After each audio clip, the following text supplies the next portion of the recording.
하나님께서 오늘 우리에게 주시는 말씀은 구약 성경 신명기 11장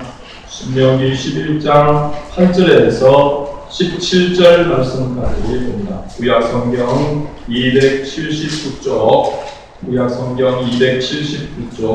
신명기 11장 8절부터 17절 말씀까지 한 절씩 교독하도록 하겠습니다. 제가 한 절 읽고 여러분들 한 절 읽고 8절을 제가 읽습니다. 그러므로 너희는 내가 오늘 너희에게 명하는 모든 명령을 지키라. 그리하면 너희가 강성할 것이요 너희가 건너가 차지할 땅에 들어가서 그것을 차지할 것이며 또 여호와께서 너희의 선들에게 맹세하여 그들과 그들의 통치에게 주리라고 하신다. 곧 젖과 꿀이 흐르는 땅에서 너희의 말이 장구하리라. 네가 너희가 차지하려 하는 땅은 네가 나온 애굽 땅과 같이 아니하니 거기에서는 너희가 파종한 후에 발로 물대기를 채소밭에 댄 바 같이 하였거니와 너희가 건너가서 차지할 땅은 산과 골짜기가 있어서 하늘에서 내리는 비를 흡수하는 땅이요 내 하나님 여호와께서 돌보아 주시는 땅이라. 연초부터 연말까지 내 하나님 여호와의 눈이 항상 그 위에 있느니라.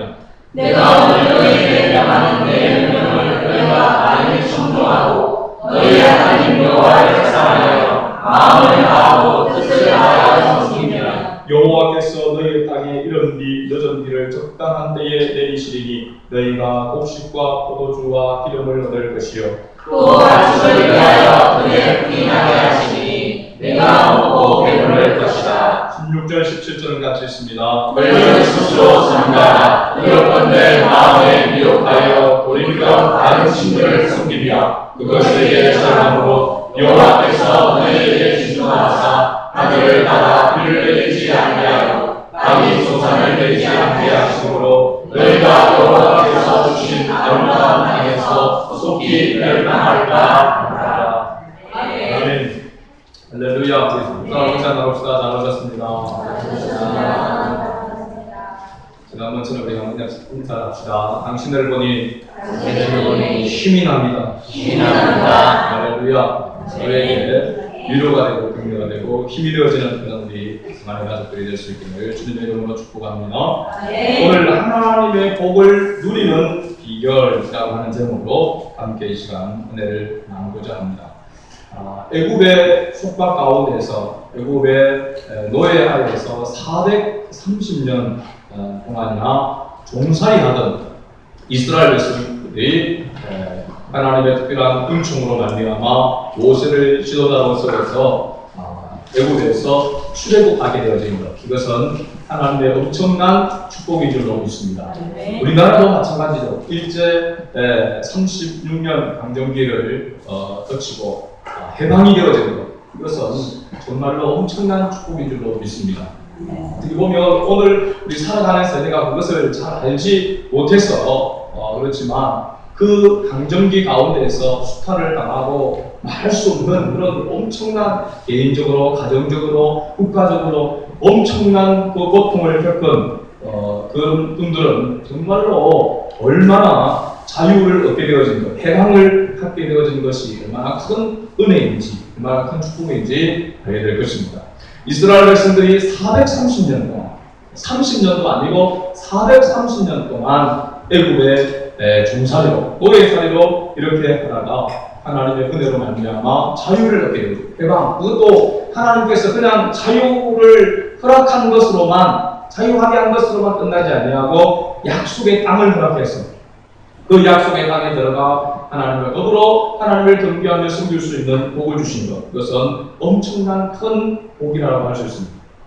가나안 땅에 들어가서 젖과 꿀이 흐르는 가나안 땅, 어떻게 보면 하나님의 눈이 항상 머물러 있는 그 땅에 들어가서 살 수 있었다는 것, 이것은 하나님의 엄청난 큰 축복입니다. 물론 이것은 아브라함에게 하나님께서 이미 약속하셨고 또 이삭과 야곱에게 약속하신 그 약속의 성취가 이루어진 것인 줄로 믿습니다.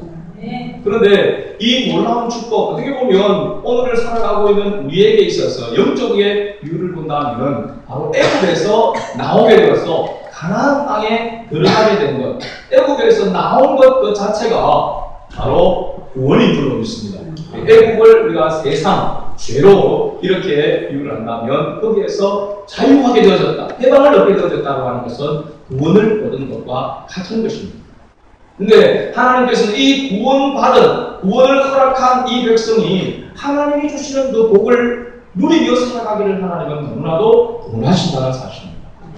그런데 하나님의 택한 백성도 이 하나님이 주시는 복을 계속해서 누리는 삶을 살아가기 위해서는 하나님께서 몇 가지 조건을 제시하는 것을 보게 되었습니다. 어떻게 보면 하나님의 백성으로서 당연한 그런 모습이 있지만 그 당연한 삶을 살아가게 될 때에 하나님께서는 복에 복을 더하여 주시는, 복의 근원으로서의 삶을 살아갈 수 있는 그러한 약속을 하나님께서 하시는 것을 보게 되어지죠. 오늘 우리도 마찬가지입니다. 우리가 죄에서 구원함을 받아 하나님의 자녀가 되어지는 것, 이것은 이 세상의 그 무엇과도 바꿀 수 없고 그 무엇과도 비교할 수 없는 하나님의 크신 은혜요 사랑인 줄로 믿습니다. 이 세상에서 가장 큰 복이, 가장 귀한 복이 바로 우리가 하나님의 자녀가 되는 것입니다. 영원한 생명을 얻게 되어진 것, 죄에서 노임을 받고 죄의 권세 아래에서, 사망의 권세 아래에서 노임을 받아 자유하게 되어지고 영원한 생명을 얻게 되어지는 것, 이거보다 더 큰 복은 없는 것입니다. 그래서 이 세상에서 가장 복된 사람은 바로 하나님을 아버지라고 부르는, 예수 그리스도가 나의 구원의 주님으로 믿어지는 사람이 바로 가장 큰 복을 받은 자입니다. 반대로 예수 그리스도가 나의 구원의 주님으로 믿어지지 않는 사람이 가장 불행한 사람이다 라고 이야기할 수가 있는 것이죠. 자, 오늘 하나님께서 이 신명기의 말씀을 보면 구원받은 하나님의 백성이, 택함을 받은 하나님의 백성이 그 하나님의 백성다운 삶을 살아가기 위해서는 이러이러한 삶을 살아야 된다라고 어떻게 보면 조건을 하나님께서 제시하시고 그 조건에만 맞는다라고 한다면 하나님께서 풍성한 약속을, 복을 약속하고 있는 것을 보게 되어집니다. 하나님이 주시는 풍성한 이 축복을 누리기 위해서는 어떻게 보면 단 한 가지의 조건이라고 할 수 있습니다. 그 한 가지의 조건은 하나님의 백성으로서 바르게 사는 것, 이것이 하나님께서 제시하는 조건이라고 할 수 있습니다. 오늘 앞서 이야기했지만 우리가 오늘 우리도 마찬가지고 구원함을 받은 예수 그리스도로 말미암아, 예수 그리스도의 십자가의 은혜로 말미암아 구원함을 받은 우리가, 하나님의 자녀된 우리가 이 땅을 살아가는 가운데서 그 구원의 축복을 계속해서 누리는 삶을 살아가기 위해서는 하나님의 자녀로서 바르게 살아야 한다라고 하는 것, 이것 또한 동일한 조건인 줄로 믿습니다. 그렇다면 오늘 말씀이 우리에게 주시는 메시지 교훈이 무엇인지를 우리가 한번 살펴보려고 합니다. 세 가지 정도로 살펴볼 텐데요. 첫 번째는 하나님의 복을 기억하라라고 하는 그러한 메시지를 우리에게 주고 있습니다. 이스라엘 백성들은 여호와 하나님께서 베푸신 축복을 잊지 말아야 했습니다. 그래서 계속해서 어떻게 보면 귀에 딱지가 앉을 정도로 계속해서 하나님께서 하나님의 정도를 통하여 계속해서 말씀하고 있는 것이 바로 뭐냐면, 내가 너희를 애굽에서 구원해낸 내 하나님 여호와라 라고 이렇게 말씀하셨고, 그래서 그 하나님의 백성다운 삶을 살아가기 위해서 하나님께서 계명을 하나님께서 주셨습니다. 어떻게 하는 것이 하나님의 자녀다운 삶을 살아갈 수 있는가라고 하는 지표가 될 수 있도록 바로 주신 것이 계명인 것입니다. 십계명이라고 하시죠. 그 말씀대로 살아가게 되어지면 하나님께서 넘치는 복을 주시겠다 이렇게 말씀하고 있습니다. 이것을 하나님의 너희가 자녀된, 하나님의 백성된 이 은혜를 너희가 잊지 말아야 한다. 너희가 스스로 능력이 있어서 애굽에서 나온 것이 아니라 하나님의 초자연적인 능력을 하나님께서 나타내셔서, 특히 그 강팍한 바로 왕의 마음을 하나님께서 깨뜨려서 이스라엘 백성들은 아니고 애굽에 머물지 못하고 나갈 수밖에 없도록, 내보낼 수밖에 없도록 만드신 것은 바로 하나님의 능력으로 되어진 것입니다. 하나님의 은혜로, 하나님의 축복으로 되어진 것이라고 할 수 있습니다. 그러므로 말미암아 이러한 하나님의 은혜를, 이러한 하나님의 구원을 받은 백성이기에 너희가 하나님의 백성다운 삶을 살아가는 것이 마땅하다라고 이렇게 말씀하고 있는 것이죠. 그런데 이 구원의 은혜를 잊어버리게 되어짐으로 말미암아 항상 감사하고 찬송하고 하나님 앞에 영광 돌리는 그런 삶을 살아가야 되는데, 그걸 잊어버릴 때에 그러한 삶을 살아가지 못한다는 사실입니다. 그런 삶을 살아가지 못하고 하나님의 복을, 구원의 복을 망각해버릴 때에, 잊어버릴 때에 그 결과가 바로 나라가 망하게 되어지고 민족이 흩어지는 그런 비참한 역사를 맞게 되어지는 것이죠. 오늘 우리 예수 믿는 그리스도인들에게 주시는 바로 메시지도 마찬가지라고 생각합니다. 하나님의 구원의 은총을 우리가 기억하고 잊지 아니하고 살아간다면 항상 감사와 찬양과 또한 기쁨이, 행복이 충만한 그런 삶을 살아갈 수 있는데, 이 구원의 은혜를 잊어버리게 될 때에 하나님의 자녀다운 삶을, 복이 더해지는 삶을 살아갈 수가 없다는 것입니다. 또 한 가지 이스라엘 백성들이 기억해야 될 것이 있습니다. 출애굽 이후의 광야 생활에서도 하나님께서 때마다 적절하게 먹이시고 입히시고 보호하여 주신 이러한 사실을 그들이 기억해야 한다는 사실입니다.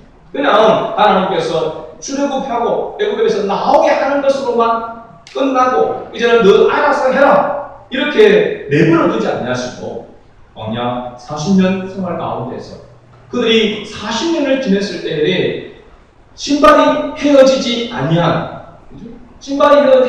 그러한 축복을 하나님 주셨죠. 때마다 하나님께서 만나를 느껴주셨고 하나님께서 그들의 필요를 채워주신 것을 보게 되어집니다.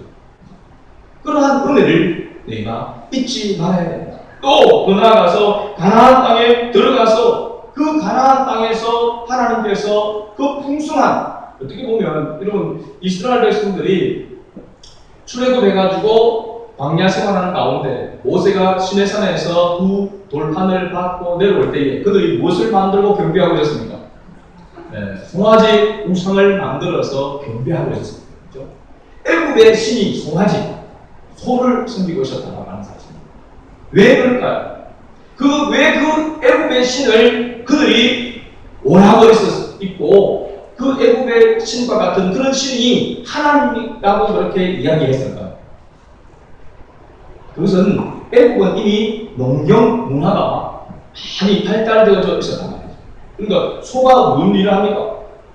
농사를 하고 하는 일에 다 귀하게 쓰이고 소를 통하여서 풍성한, 그들이 맛보지 못했던, 그들은 목동으로 양을 치고 약대를 먹이는 그런 삶을 유랑하듯이 다니는 그런 목축업을 하는 그런 삶에서 농사를 정착해서 많은 씨앗을 하나 심으면은 그야말로 30배, 60배, 100배의 그런 결실을 맺는 그런 모습을 보고 얼마나 그들이 부러운 줄 모르죠. 하나님도, 우리가 섬기는 하나님도 바로 이 소를 통하여 주시는 그 풍요를 누리기 위한 그런 마음에서 그냥 아무 생각 없이 소의 형상을 만들어서 먹는 것이 아니라 그 소가 주는, 소를 통해서 누리는 그것을 맛보고 살아가기 원하는 그런 마음에서 송아지 우상을 만들어 섬겼던 것입니다. 하나님께서 이런 하나님의 놀라운 은혜와 사랑을 베풀어 주셨는데도 불구하고 그들이 가나안 땅에서 역시 애굽 사람들 못지 아니하게 엄청난 풍요를 하나님께서 주었습니다. 심은 대로 거두게 되어지고 오늘 말씀처럼 때를 따라 이른 비와 늦은 비를 적당하게 하나님께서 내리심으로 말미암아 어떻게 보면 애굽에서 맛보지 못했던 더 풍성한 열매를 그들이 맛볼 수 있는 것이죠. 사람이 자연적으로 물을 내고 하는 그런 가운데서 인위적으로 해서 농사를 짓는 것보다 적당한 때 위에서 비가 적당하게 내리는 그것이 훨씬 더 나은 바로 열매를 거둘 수가 있는 것입니다. 여러분, 우리가 농사를 짓는 사람 보면 가물으면 어떻게 합니까? 비가 내리지 않으니까 인위적으로 용수로 해서 아니면 지하수를 해서 그렇게 해서 물을 냅니다. 그런데 저희가 시골에서 이렇게 하는 것을 이렇게 여러 번 봤습니다만 스프링클러를 하고 이렇게 또 물을 막 이렇게 고랑고랑에 호수를 내서 이렇게 하지만 그렇게 해서 흠뻑 물을 줍니다. 그러면 그것이 굉장히 오래 갈 것 같은데 한 2, 3일 지나면 오히려 더 딱딱하게 굳어져 가지고 곡식이 자라는데 크게 그렇게 도움이 되지는 못합니다. 그런데 하늘에서 내리는 비는 골고루 내리는지 모릅니다.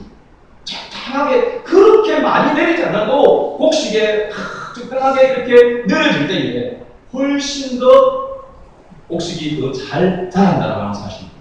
인위적으로 물을 대어서 사람의 힘으로 농사를 짓는 것보다 적당한 때에 하늘에서 적당한 비가 때에 따라서 오게 되었을 때에 훨씬 더 많은 주수를 얻을 수가 있다는 사실입니다. 지금 이스라엘 백성들이 가나안 땅에서 누리게 되는 이 풍요의 복이 바로 이와 같은 것인데, 그런데 이스라엘 백성들은 이것이 하나님의 은혜로, 하나님의 약속으로, 하나님의 능력으로 되어진 것을 잊어버리는 것이죠. 풍요 때문에 사실은 신앙생활을 할 때, 교회사를 볼 때에 물질적인 풍요가 일어나게 되어질 때에 하나님을 떠나게 되는, 하나님의 이 구원의 은혜를 잊어버리는 그런 경우가 훨씬 더 많다는 사실.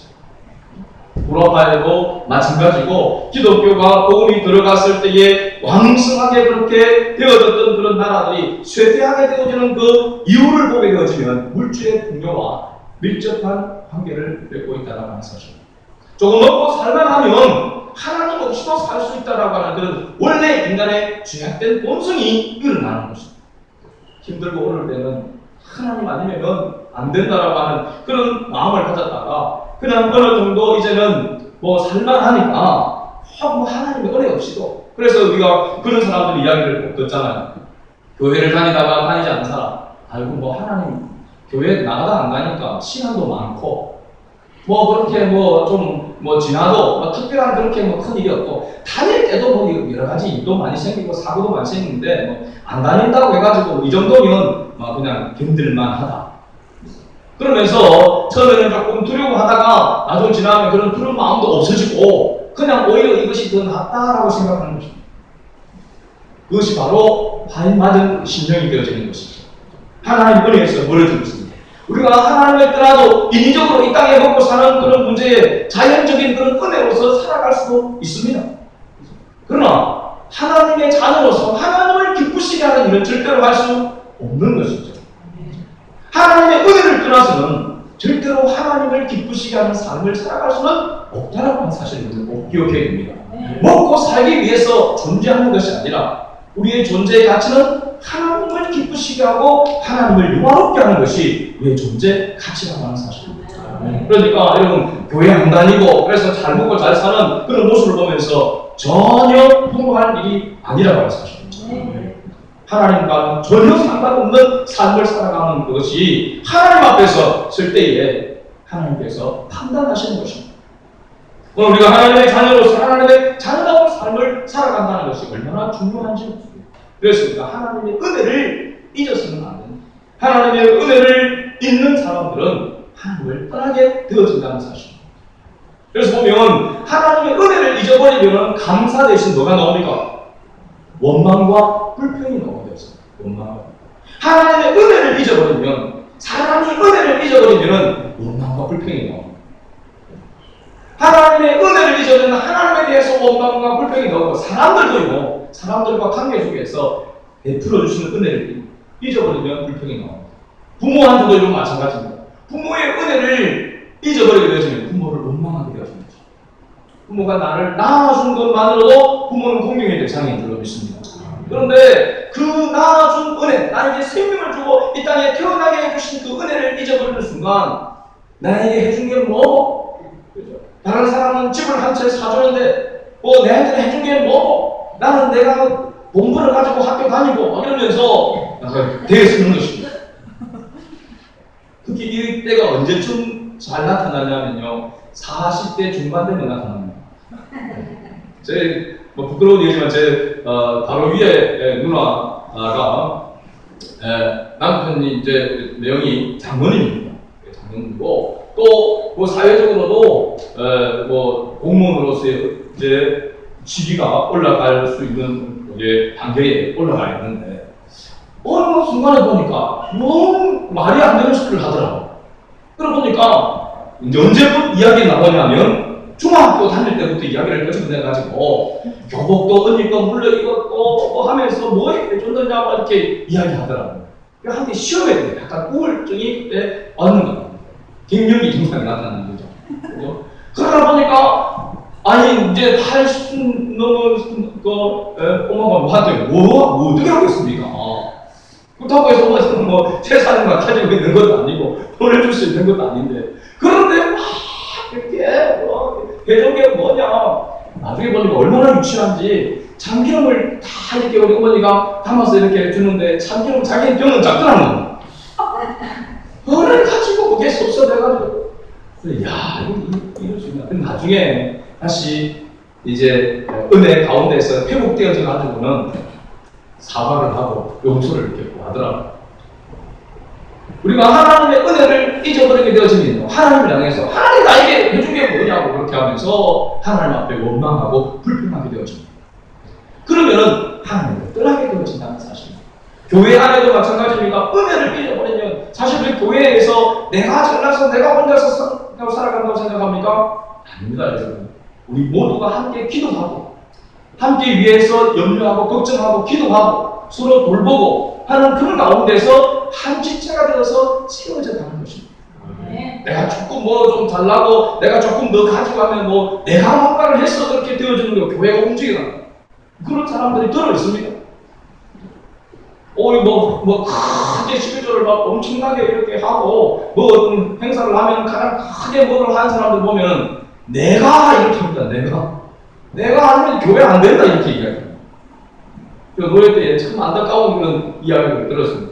진주에 있는 뭐 교회인데 하나님 은혜로 그 지역이 발전되어 아파트가 들어오면서 보상을 받아서 교회를 아주 든든하게 잘 지었어요. 한 80년 된 그런 교회인데 어떻게 보면 시골 동네와 같은 건데 이제 번화가의 중심지에 서게 되어 있습니다. 감사한 일이죠, 그죠? 한 5, 60명, 80명 이렇게 모이던 그런 교회인데 이제 막 그 주변에 아파트 단지가 많이 있어가지고 교회가 든든하게 세워지니까 새가족들이 막 오기 시작합니다. 감사한 일이죠. 그런데 그게 장로님 한 분이 목사님 이제 교회가 이렇게 커지고 하니까 목사님의 영향으로는 안 될 것 같습니다. 목사님이 나가줬으면 좋겠어요. 26년 거기에서 목회를 하면서 나름대로 일생을 바치면서 이렇게 목회를 해온 목사님한테 자꾸 한 장로님 이렇게 이야기해요. 근데 그 장로님이 굉장히 막 인트리하고 막 이런 분이냐? 그렇지 않다.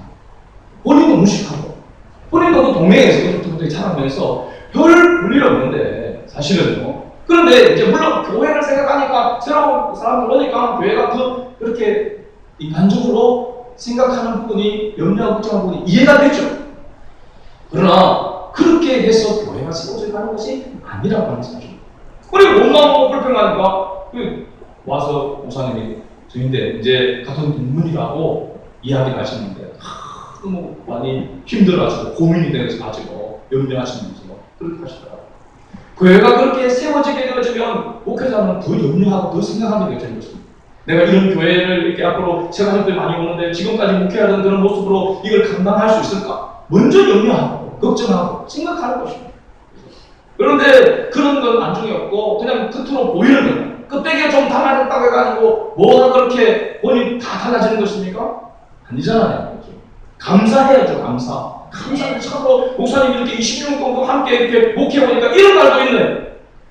목사님이 은퇴할 때까지 참 우리가 함께 협력해서 도와서 더 사람들이 이 교회에서 나와서 교회가 부흥하고 성장할 수 있도록 협력하겠습니다. 목사님 힘내주세요. 이렇게 해도 될 건 말동한데 기 빠지는 소리는 하고 원망 불평하면서 그런 거 말이죠. 근데 결국 나가셨다. 감사하다. 내 보내려고 하면 얼마나 힘든데 알아서 나갔으니까 감사한 일이다. 우리가 원망하고 불평하고 은혜를 잊어버리면요 거기에 발을 못 붙입니다. 한번 여러분도 잘 보셨죠? 교회 생활하는데 그냥 예배당에 왔다 갔다 하는 것이 아니라 교회 생활하는 그런 모습들을 이렇게 보면서 은혜를 기억하고 하나님의 은혜에 감사하며 살아가고 있는 그런 삶의 모습과 늘 원망하고 불평하며 살아가는 모습이 어떤 결과를 낳는지를 한번 보셔야 하는 것입니다. 하나님 살아계시잖아요. 그죠? 하나님이 다스리고 통치하시는 교회 중에서 그것을 보지 못한다면 우리가 어디에서 그것을 볼 수 있겠습니까? 그래서 우리는 하나님의 베푸신 은혜, 특별히 구원의 은혜를 잊지 않아야 될 줄로 믿습니다. 두 번째는 하나님의 말씀에 청종하라고 이렇게 말씀하고 있죠. 이스라엘 백성들이 하나님의 명령에 절대 복종할 수밖에 없는 가장 큰 이유는 그들이 하나님의 복을 차고 넘치도록 받았기 때문이라는 사실입니다. 이스라엘은 하나님의 은혜와 축복으로 생겨난 민족이요 또 가나안 땅을 약속으로 받은 그런 민족입니다. 그런 보면 민족이 형성되어진 것도 또 지금까지 이렇게 온 것도 모든 것이 하나님의 은혜라고 하는 사실입니다.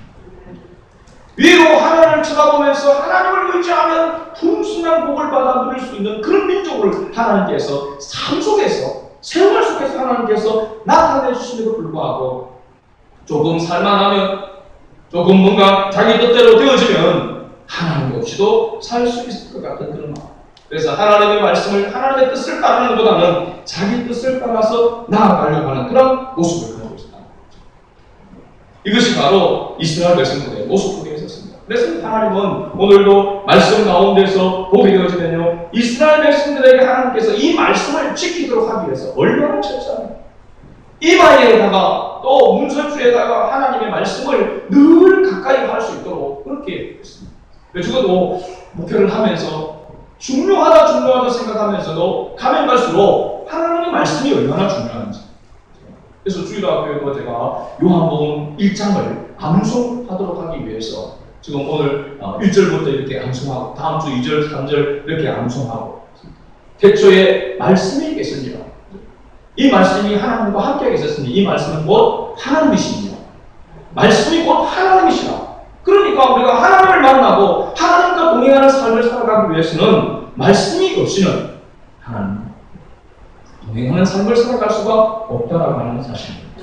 하나님의 말씀을 듣고 순종하는 것, 오늘 청종이라고 하는 이 말이 바로 듣고 그 말씀에 복종하는 것입니다. 하나님의 말씀에 순종해야 되는, 복종해야 되는 그 이유, 동기가 바로 무엇입니까? 바로 예수 그리스도의 구원의 축복이 우리에게 주어졌기 때문인 줄 믿습니다. 그러니까 하나님은요, 하나님을 섬길 수 있는 그러한 증거, 그러한 동기를 하나님 우리에게 허락하지 아니하고 무조건 하나님을 섬기라고 하지 않습니다. 자발적으로 하나님을 섬기고 하나님의 말씀에 순종할 수 있도록 하나님께서는 은혜를 베푸시고 하나님의 말씀에 순종하도록 이렇게 만드신다는 사실입니다. 그런데 하나님의 구원을 받은 하나님의 백성이 하나님의 말씀에 순종하는 것은 지극히 뭡니까? 당연한 것입니다. 당연한 도리죠. 그런데 오늘 말씀을 보게 되어지면 이렇게 당연한 도리를 해도, 이렇게 당연한 도리만 해도 하나님께서는 더 풍성한, 오늘 말씀 보면 늘 강하게 하고 강한 땅을 얻게 하시고 그 땅에서 장구하게 오래 살게 하실 뿐만 아니라 특별히 보호와 풍성한 소출과 번영에 들어간 복을 허락해 주시겠다라고 이렇게 약속하고 있는 것을 보게 되었습니다. 그러면 하나님의 자녀가 하나님의 은혜로 풍성한 삶을 살고 있지 못하다고 하는 것은 이것이 기적입니다. 기적. 하나님의 자녀가 하나님의 자녀로서의 삶을 살아가면서 풍성한 복을 누리는 것은 당연한 것이다. 당연한 것이다. 하나님이 책임져 주시는 그러한 삶이기 때문에 그런 것이죠. 그런데 하나님과 동행함에도 불구하고 하나님의 뜻대로 순종함에도 불구하고 하나님 주시는 그 복을 우리가 누리지 못한다 한다면 뭔가 문제가 있다고 하는 사실입니다. 그 문제 가운데 하나가 하나님의 말씀을 듣고 순종하지 않기 때문에 그렇다는 사실입니다.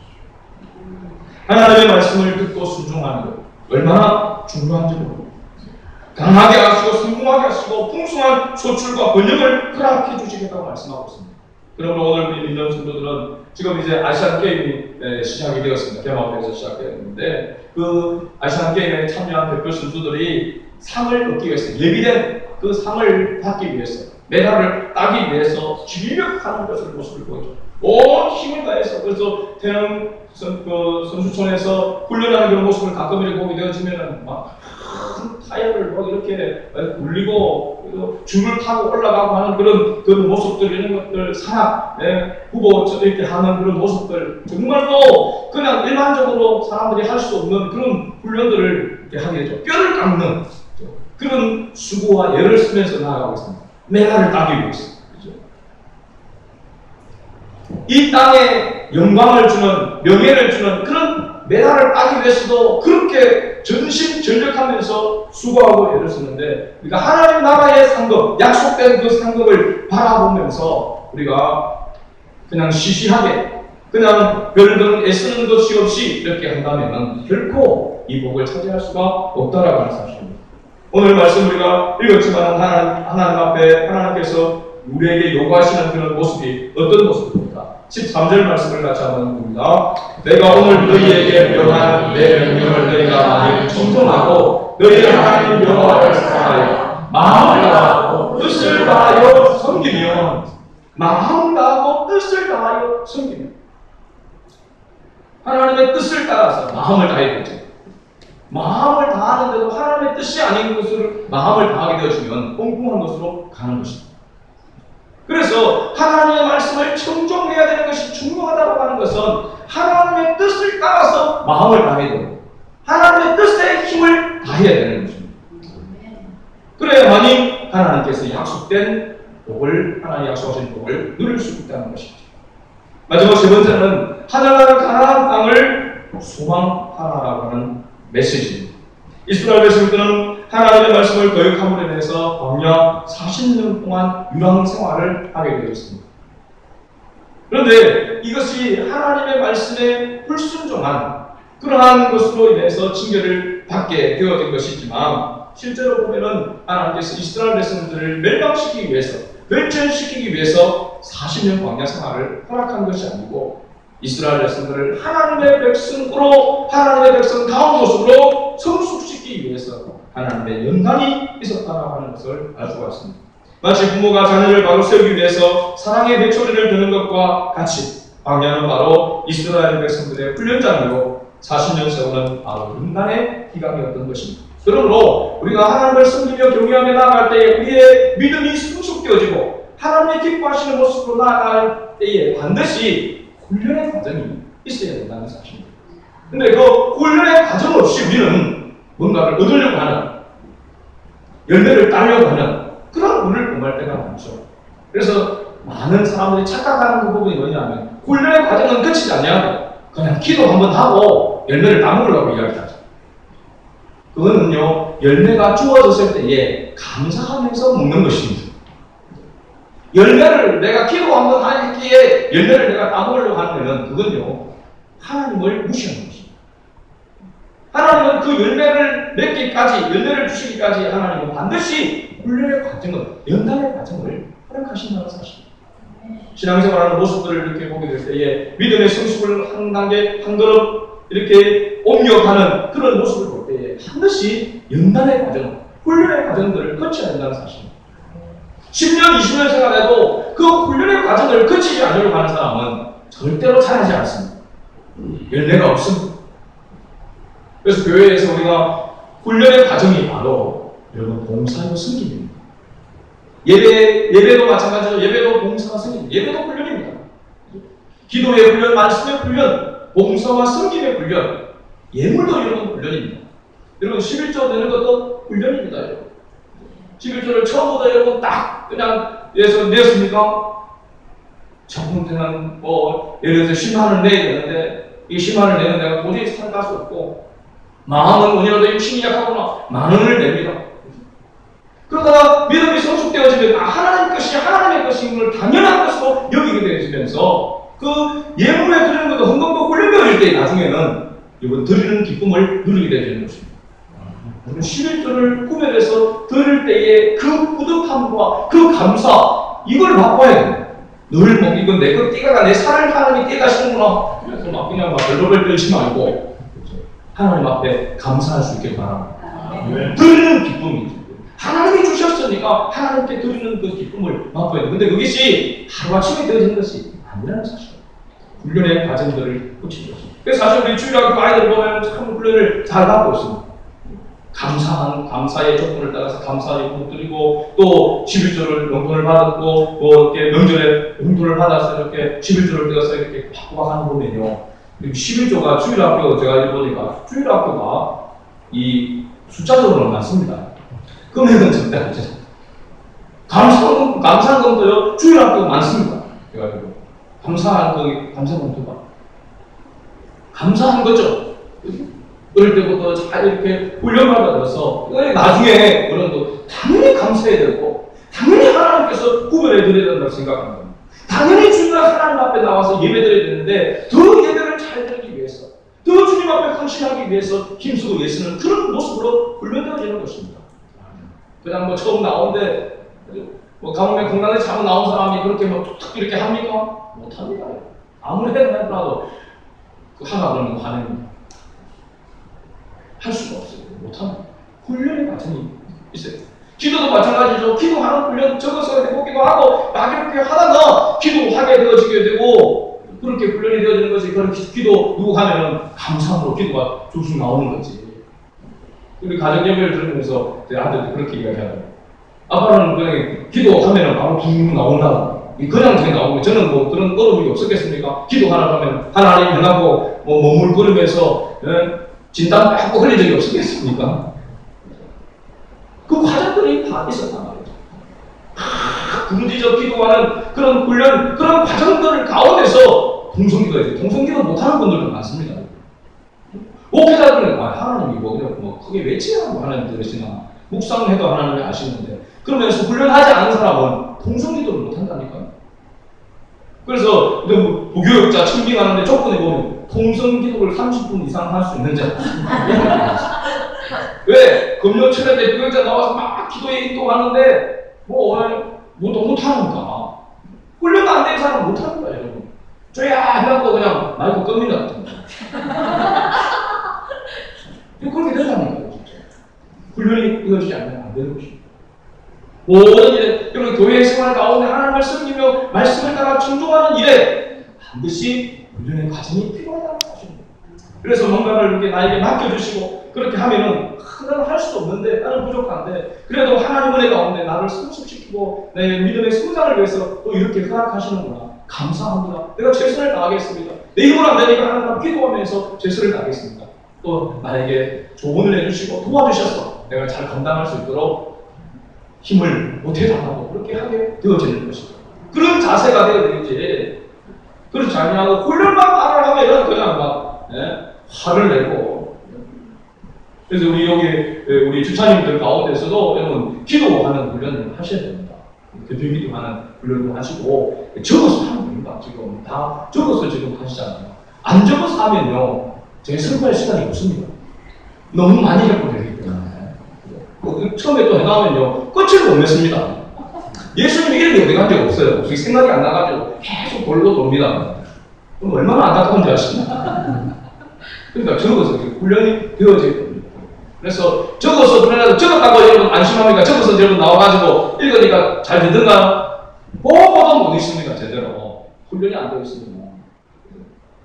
보고 이런 데 우리 주사님들 리더들 같은 거 보면 보고도 이렇게 많이 훈련되어지고 하니까 안 보고 하는 것처럼 보이잖아요. 들려지잖아요. 그런데 보고 하는데 떠덩거리고 다시 반복해서 또 하고 막 이러면은 아이고 그걸 또 모른다 이런 생각이 은혜가 안 돼요. 그러면 보고도 저거가 보고도 못 믿는다 이렇게 생각합니다. 그렇게 그런 기도가 되어지면 안 되죠. 그러나 그런 과정도 거쳐서 되는 것입니다. 그것도 안 하면 못해요. 앞에 나오면 안 보이는데 잘. 저도 처음에 설교를 할 때 다 외우고 막 이렇게 해가지고 원고를 몇 번을 써고 이래가지고 처음에 이제 대예배 때 어른 예배 때 교육중사 때 설교하는데 딱 앞에 서니까 원고가 안 보여요. 한 줄 읽고 나면 그 다음 줄이 안 보이는 거예요. 얼마나 당황이 되는지 모릅니다. 내가 쳐다보고 있는 것 같고 입은 바짝바짝 마르면서 말은 막 씹히고 그런 과정들을 거쳐요. 그래서 장로님들은 교육중사들 설교시키지 마세요. 그렇게 했다니까요. 왜냐하면 처음 하니까 다 헤매거든요. 보고도 제대로 못 읽는다. 그러니까 듣기가 설교를 하는 사람이 어려운 것이 아니라 듣는 사람이 어려워가지고 힘들어서 막 못 듣겠다면서 제발 교육중사들 설교시키고 그런데도 감사한 건 목사님 훈련을 해. 방학 때에 이렇게 훈련하지 않으면 안 된다고 훈련을 시킵니다. 그걸 계속해서 방학 때 이렇게 해주시더라고요. 얼마나 큰 도움이 되는지 모릅니다. 우리 성도들 모두가 하나님의 나라를 소망하면서 그 뜻대로 살아가기 위해서 날마다 훈련하는 그런 마음과 자세를 가지고 나아가야 될 줄로 믿습니다. 마음을 하고 뜻을 다해서 하나님께 나아갈 때에 하나님의 은혜로 하나님의 풍성한 복을 누리게 될 줄로 믿습니다. 어떤 삶을 살아가야 됩니다. 하늘나라 가나안 땅을 소망하고 강야와 같은 이 땅의 삶을 살고 있는 성도들 역시 광야의 여정을 무사히 마치고 하늘나라 가나안 땅, 영적인 가나안 땅에 도달하기 위해서 오직 하나님의 하나님의 말씀만 소망하고 하나님의 말씀만을 충동하는 그런 삶을 살아야 될 줄로 믿습니다. 오늘 결론적으로 말씀할 때 12절 말씀을 한번 읽고 마치려고 합니다. 12절을 같이 읽어봅니다. 내 하나님 여호와께서 너를 도와주시는 땅이야 연초부터 연말까지 내 하나님 여호와의 힘이 항상 그 위에 있느니라. 아멘. 연초부터 연말까지는 그의 시작부터 그의 마지막까지를 이야기하고 있습니다. 그러니까 처음부터 마지막까지 하나님이 항상 지켜보시고 항상 함께 하시겠다. 어떤 자에게? 하나님의 은혜를 잊어버리지 아니하고 기억하는 자에게. 또 하나님의 나라를 소망하는 자, 하나님의 말씀을 청종하는 자, 하나님께서 늘 함께 해주시고 머리털까지 다 세심받으신다고 하신 그 하나님께서 이와 같이 우리에게 복을 주시기를 원하신다는 사실입니다. 오늘 저와 여러분들이 하나님의 구원의 복을 받았기에 하나님의 백성으로서의 복의 복을 우리가 누리는 오랫동안 주님 앞에 서는 그날까지 더 풍성하게 누리는 그런 우리 시간의 가족들이 될 수 있도록 주의 이름으로 축복합니다. 아멘. 참 좋으신 하나님 아버지 은혜와 사랑을